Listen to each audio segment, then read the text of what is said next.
before you ever get to the tenure question. And that is the third year review. So after you have been here for 3 years, there is a review at that point. And institutions vary, I think, in this domain. Some people don't mind kind of stringing people along. I think it has been the tradition at UNC that if someone is not performing well and it doesn't look like they're going to receive tenure or be able to get there by that 5 or 6 year mark, that they are cut loose at that point. They are not reappointed. And so in answer to that question, I think you would have to think about that high retention rate in the context of also the rigorous hiring process, and then that third year review being a place where people that probably aren't going to be competitive for tenure are given the opportunity to leave without having been turned down for tenure.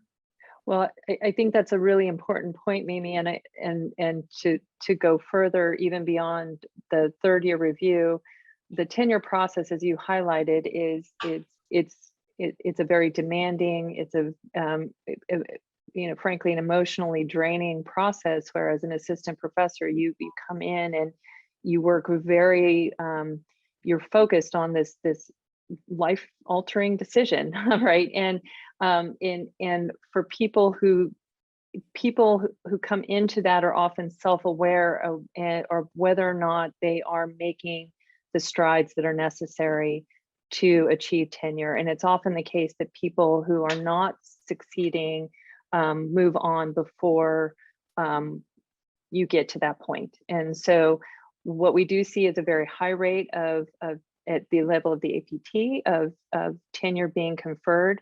But what you don't see in those statistics is that, first of all, departments that vote no, those packages don't even make it up to the higher levels. The candidate is dismissed at that point, as in the third year reviews.